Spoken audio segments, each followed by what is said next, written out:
नमस्कार दोस्तों, शुरू करते हैं हमारा आज का डिस्कशन। नंबर 12। अब यहां दिया हुआ है hot air balloon is rising vertically with a velocity of 10 metre per second. Rising मतलब ऊपर ही जा रहा होगा, ये ऑब्वियस सी बात है। नीचे जा रहा है तो फिर सीएम भी हो तो दिक्कत होती है।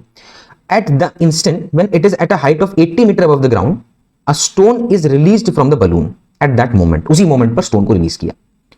Find the time taken by the stone to reach the ground. ठीक है, और जी की वैल्यू 10 मीटर प्रति सेकंड स्क्वायर दे रखी है। अब हॉट एयर बलून जो है वो उड़ रहा है। ठीक है, ये हॉट एयर बलून बहुत गर्म है। ये उसका कैबिन है। तो कैबिन मतलब वो से देखा होगा ना, वो लटके होते हैं इससे। वो एक पहले कार्टून आता था डॉगी वाला, कोई बहुत पहले का है। चलिए खास बातें मत करो, बाकी लोग सर यही कर रहे हैं। ठीक है, चलिए तो हॉट एयर बलून है, हॉट एयर बलून शॉर्ट में हॉट एयर बलून, ये उड़ रहा है। अब ये कह रहा है कि राइजिंग वर्टिकली विद, अच्छा जिस इंस्टेंस पर ये पत्थर यहां से रिलीज किया गया है उस इंस्टेंस पर हॉट एयर बलून की गति 10 मीटर प्रति सेकंड थी।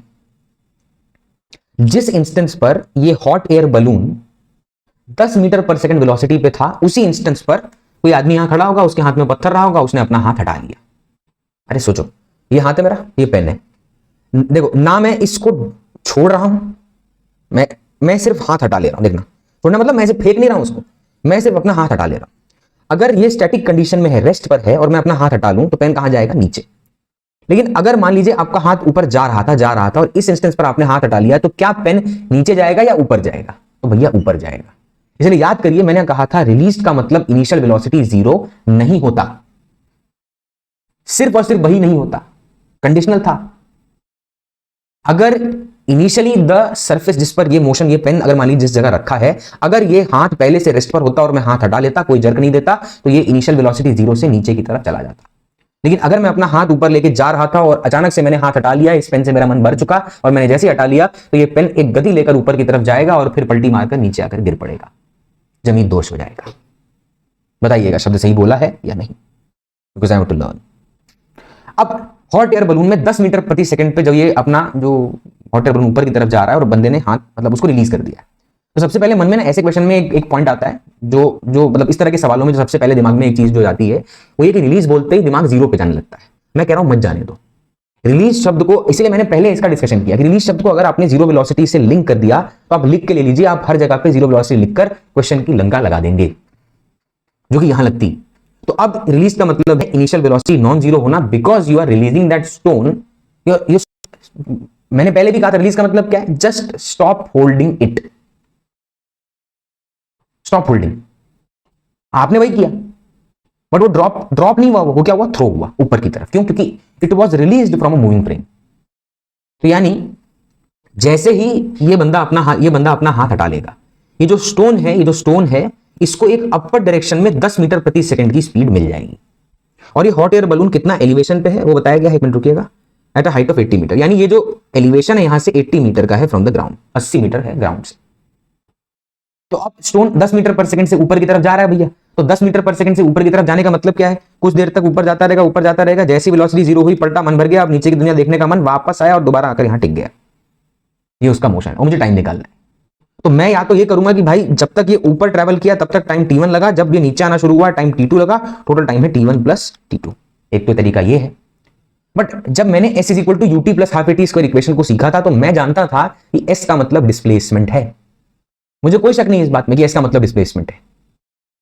तो मैं तो ये समझूंगा कि यहां से स्टोन को ये वाले पॉइंट से स्टोन को रिलीज किया गया। बट क्योंकि वो एक मूविंग फ्रेम में था तो 10 मीटर प्रति सेकंड उसको वेलोसिटी मिल चुकी है। अब वो धीरे धीरे वेलोसिटी 9, 8, 7, 6, 5, 4, 3, 2, 1, 0 होते ही पार्टिकल पलट चुका है और पलट कर नीचे जा रहा है। अब पार्टिकल देखिए नीचे जा रहा है और जाने की जर्नी को फिर से मैं अलग रास्ते पे शो कर रहा हूं, बट एक्चुअल में आप भी जानते हैं कि उसी रास्ते पे गया, उसी रास्ते वापस आया। बट ये तरीका समझाने के लिए थोड़ा दिक्कत देगा, इसीलिए। तो ए से बी, फिर बी से सी। पार्टिकल की जर्नी एक्चुअल में अगर देखा जाए तो उसका इनिशियल पॉइंट ए है और फाइनल पॉइंट सी है। बीच का तो खाली आप तोड़ रहे हैं मोशन को अपने हिसाब से, ताकि आप ब्रेक करके टाइम निकालें। बट मैं कह रहा हूं टाइम निकालने के लिए ब्रेक मत करो, सीधा लिखो s is equal to ut plus half at square, मत ब्रेक। s का मतलब है डिस्प्लेसमेंट। ठीक है, हॉट एयर बलून ग्राउंड के रिस्पेक्ट में कितना एलिवेशन पे था? तो वो था 80 मीटर एलिवेशन पे, जब जहां से हमने स्टोन को यानी हमने उसको पकड़ना बंद कर दिया। तो 80 मीटर का एलिवेशन है। मैं कह रहा हूं अगर अपवर्ड, क्योंकि initial direction of motion upward है भाई, तो अपवर्ड पॉजिटिव मान लेते हैं। एक्सेलरेशन ड्यू टू ग्रेविटी कहां हेड करेगा, नीचे की तरफ। तो जी, अच्छा जी की वैल्यू दी है, हाँ दी है, तो जी है यहां पर 10 मीटर प्रति सेकंड स्क्वायर। ठीक है, S is equal to UT plus half AT square. अच्छा, अब ये जो S is equal to UT plus half AT square है, ध्यान दीजिएगा, इसमें एस की जगह पे क्या लिखेंगे मुझे बताओ, एस क्या होगा, आप ही बोलो। What will be S? आवाज भले ना आए बट दिल से तरंगे जरूर पहुंचेंगी अगर हमारा मेल होगा तो, रेजोनेंस। तो S is equal to UT plus half AT square में एस की जगह पे मैं क्या लिख रहा हूं, ध्यान से देखना, आप बताना सही गए, प्लस 80। बोलो बोलो बोलो। Initial point A, final point C, और अपने लिख दिया डिस्प्लेसमेंट प्लस 80, क्योंकि ऊपर अपवर्ड डायरेक्शन पॉजिटिव था और पार्टिकल कहां जा रहा है, अपवर्ड। सही है? बिल्कुल नहीं, ये गलत है। क्यों गलत है? बोलो भाई क्यों गलत है? क्योंकि डिस्प्लेसमेंट विल बी -80। कैसे पता? देखो, डिस्प्लेसमेंट का मतलब था shortest possible straight line distance between initial and final taken from initial to final. Final to, आप उल्टा मत सोचिए, डायरेक्शन कहां है डिस्प्लेसमेंट का, क्या डायरेक्शन डिस्प्लेसमेंट का, इनिशियल से फाइनल। यानी अगर डिस्प्लेसमेंट का डायरेक्शन इनिशियल से फाइनल है तो ध्यान से देखिए, इनिशियल ए था, फाइनल सी था, यानी एरो नीचे की तरफ पॉइंट कर रहा है और हमने अपवर्ड को पॉजिटिव माना है, डाउनवर्ड नेगेटिव होगा, इसीलिए -80। यू की जगह पे क्या लिखेंगे भैया, 10 और प्लस, क्यों 10 लिखेंगे बताइए? क्योंकि इनिशियल स्पीड तो 10 मीटर पर सेकंड अपवर्ड मिली है। अब ड्रॉप का मतलब 0 होता तो 0 लिखते, हो गया होता कांड। प्लस, अच्छा टी लिख देते हैं, निकालना है भाई, क्यों छोड़े उसे। प्लस ए की जगह बोल क्या लिखेंगे, अपवर्ड पॉजिटिव, तो -10 इंटू टी स्क्वायर। क्यों? क्योंकि ग्रेविटी नीचे की तरफ एक्ट कर रही है और अपवर्ड हमने पॉजिटिव माना है।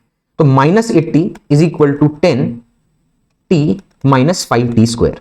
5 से पूरा उड़ा दें तो ये आएगा 16 25 80, -16 is equal to 2t minus T square. Rearrange करें तो आएगा T square minus 2t minus 16 equal to 0। ठीक है, T square minus 2t minus 16 equal to 0। देख लेना मिस्टेक, टी स्क्वायर पॉजिटिव हो जाएगा, 2t में, ठीक है बढ़िया। अब रूट निकालते हैं भैया, तो रूट निकाल रहे हैं, t is equal to -b यानी -2 plus minus under root b square यानी 4 माइनस 4ac। दिख रहा है? हाँ ठीक है, -16 है इसलिए लिखा, अपॉन 2a यानी 2, a की वैल्यू 1 है इसलिए। तो t is equal to minus minus plus यानी 2 प्लस माइनस, अच्छा माइनस छोड़ देंगे सीधा सीधा, पता नहीं हो भी सकता है, देखते रुकिए। ठीक है, तो ये कितना आएगा 4 और 16 4 64, ये आएगा 68, माइनस माइनस प्लस हो जाएगा बाय। ठीक, अच्छा टाइम नेगेटिव हो नहीं सकता और रूट 68 ऑब्वियसली बात है 2 से ज्यादा होगा, तो आंसर आएगा 2 प्लस अंडर रूट 68 बाय 2। ठीक है, अच्छा रूट 68 मतलब क्या, 17 4 68 होता है, तो रूट 17 अंदर छोड़ो, 4 का रूट 2 2 बाहर आ गया, 2 से 2 काट लो खुशी खुशी, फाइनल आंसर आएगा 1 plus root 17 seconds. 1 plus root 17 seconds, ये टी आ गया। एक तरीका ये भी तो हो सकता था कि हम ए से बी सॉल्व करते, यानी मान लीजिए इस जहां से फेंका था उस पॉइंट को ए बोला था अपन ने, भाई लाल गोले को देखना, लाल गोले को, ये जहां से फेंका ए, जहां गिरा सी, अरे ए से बी और फिर बी से सी भी सॉल्व कर सकते, करके देख ले, टाइम सेम आएगा, कोई दिक्कत नहीं भैया। ए से बी सॉल्व करो, v is equal to U plus T लगाओ, फाइनल वेलोसिटी 0 है, टी निकाल लो, फिर बी से सी लगा दो, सिंपल है भैया, क्यों नहीं लगा सकते, बिल्कुल लगा सकते हैं। बस प्रॉब्लम ये है कि अब ए से बी और बी से सी सॉल्व अगर करना है तो you need that maximum height attained from A by the stone before reaching B.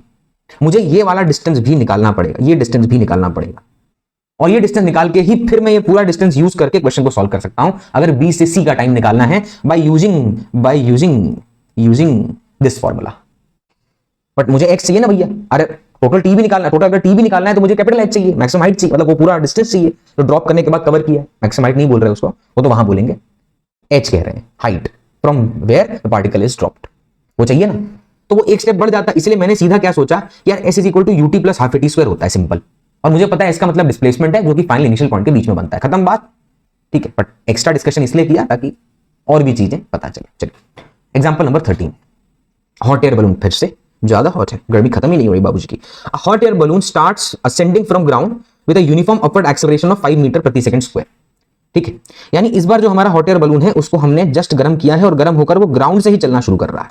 तो अब मैं उसका डायग्राम नहीं बना रहा हूं, ये हॉट एयर बलून है जो t इक्वल टू 0 सेकंड पर, ठीक है, स्टार्ट्स असेंडिंग मतलब u इक्वल टू 0 मीटर प्रति सेकंड से चलना शुरू करता है, और उसके ऊपर जो एक्सेलरेशन एक्ट कर रहा है, ध्यान से देखिए, वो है 5 मीटर पर सेकंड स्क्वायर का।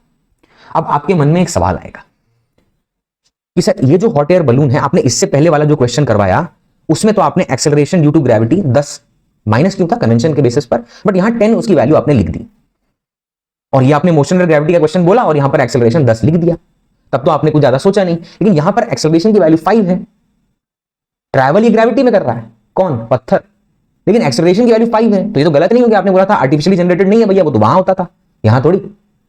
मैं एक सिंपल सी बात कहूंगा, ये जो 5 मीटर पर सेकेंड स्क्वायर है, this is the net acceleration generated due to the combustion of gases. वो जो हॉट एयर बलून आपने अगर देखा हो, ठीक है, अबे वो दिवाली वाला, सॉरी वो बर्थडे वाला बलून की बात नहीं हो रही है, उसके ऊपर से कोई इंसान पत्थर कैसे छोड़ेगा, समझ रहे हैं? तो हॉट एयर बलून समझ रहे हैं आप क्या है वो बड़ा सा। तो यहां पर u equal to 0 metre per second से इनिशियल स्पीड है, t इक्वल टू 0 सेकंड पे ये अपना हॉट एयर बलून चलना शुरू करता है, और 5 मीटर प्रति सेकंड स्क्वायर अपर डायरेक्शन में एक्सेलरेशन है। मतलब मैं आपको सिंपल कह चुका हूं, उस कंबस्शन की वजह से जो नेट एक्सेलरेशन पैदा हो रहा है। नेट क्यों बोल रहा हूं, why I am saying net, ये हॉट एयर बलून है, इस हॉट एयर बलून पे ग्रेविटी तो एक्ट कर ही रही होगी भैया, नीचे कितना 10 metre per second square, simplicity के लिए रखते हैं। और जो कंबशन हो रहा है यहां पर, जो गैसेस, एग्जॉस्ट गैसेस नीचे की तरफ निकल रही हैं, उसकी वजह से एक एक्सेलरेशन अपर डायरेक्शन में पैदा हो रहा है, वो है 15 मीटर पर सेकंड स्क्वायर। ऊपर 15, नीचे 10, माइनस करके बोल कितना आएगा, 5 मीटर पर सेकंड स्क्वायर ऊपर की तरफ। और यही सवाल ने दे दिया, सर ये 15 तो कहीं दिख ही नहीं रहा है। अबे तुमको तो, तुम उस बैकएंड पे क्यों जा रहे हो? ये तो समझाने के लिए, मैं फिर से बोल रहा हूं भाई, एग्जांपल्स हैं पढ़ाने के लिए। पढ़ाने के लिए एग्जांपल लेते वक्त ऑब्वियस सी बात है, पहले मैंने इसका एक बेसिक वर्जन दिया जहां पर बलून पहले से किसी एलिवेशन पर था, किसी स्पीड को अटेन कर चुका था, पहले से उसका एक्सेलरेशन मेरी डिमांड में था ही नहीं, क्योंकि मुझे मतलब ही नहीं है। लेकिन अब चाहिए, ठीक है। कभी किसी चलती ट्रेन से आप उतरे, किसी चलती बस से, चलती बाइक से चांसेस कम है छिल जाएगा, ठीक है। लेकिन किसी चलती ट्रेन से उतरे, जब आप किसी चलती ट्रेन से उतरेंगे ना, तो आप एकदम से उतरते ही अगर खड़े अपने आप को कर देंगे तो आप वहीं पसर जाएंगे, 4 लोग आएंगे फिर देखने के लिए। तो आप वो क्या करते हो, देखा है वो जो क्या बोलते, वड़ा पाव लेके जो बंदा चलती ट्रेन से उतरता है, वो थोड़ी देर तक चलता रहता है, मूव करता रहता है। क्या रीजन है उसके मूव करने का? बिकॉज वो सडनली अपनी वेलोसिटी को जीरो नहीं कर सकता, तो थोड़ा टाइम देता है। अच्छा, अब सवाल है कि सर हम तो उतरे थे तो वेलोसिटी जीरो होनी चाहिए, उतरते ही ग्राउंड पे आते ही नहीं, क्यों? क्योंकि आप एक मूविंग फ्रेम से उतरे थे। तो जब आप उस चलती ट्रेन से उतरते हैं तो आप उसकी स्पीड लेकर आते हैं, यू आर बीइंग, मतलब आप रिलीज ही किए जा रहे हो ट्रेन से, तो आप नीचे पसरे होने चाहिए थे, क्यों आप बह गए थोड़ा आगे पीछे, क्यों मूवमेंट हुआ? वो उसका रीजन है, मतलब डिपेंड करता है ट्रेन किस साइड जा रही है, आगे पीछे का मतलब वो था।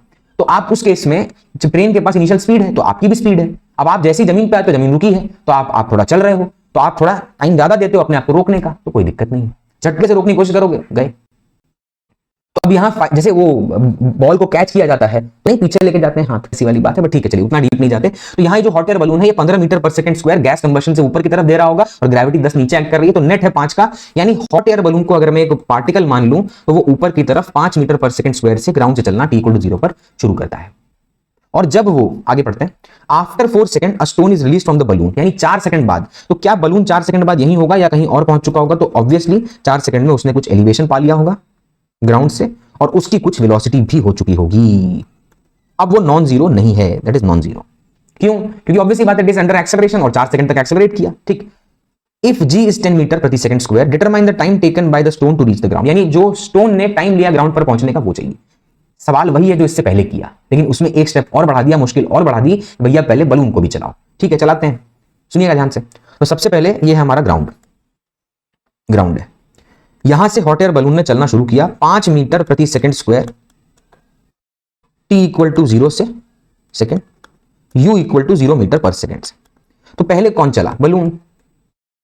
पहले कौन चला भाई? बलून। बाद में कौन चलेगा? स्टोन। पहले कौन चला भाई? बलून। तो बलून पहले चला है, चलिए। तो t = 4 सेकंड तक कौन चल रहा है? बलून। बलून चल रहा है भैया। तो सबसे पहले 2 चीजें मुझे चाहिए भाई, इससे पहले वाले क्वेश्चन में 2 चीजें कौन सी गिवन थी जिससे हमारा क्वेश्चन जल्दी से हो गया? तो एक तो elevation from the ground balloon का, और एक उसकी वेलोसिटी। तो ये चीजें 2 चीजें हम नहीं दी हैं, तो हमें खुद निकालना पड़ेगा। तो हम पहले उसका एलिवेशन निकालते हैं और फिर यहां पर पहुंच के उसकी स्पीड निकालेंगे, ठीक, 4 सेकंड बाद। तो पहला s = ut + ½ at²। अरे एक मिनट रुकना, हम शायद यहां सॉल्व कर रहे थे, ठीक। तो वो भूल गया था मैं, चलिए यहां पे आ जाइए, इट्स ओके।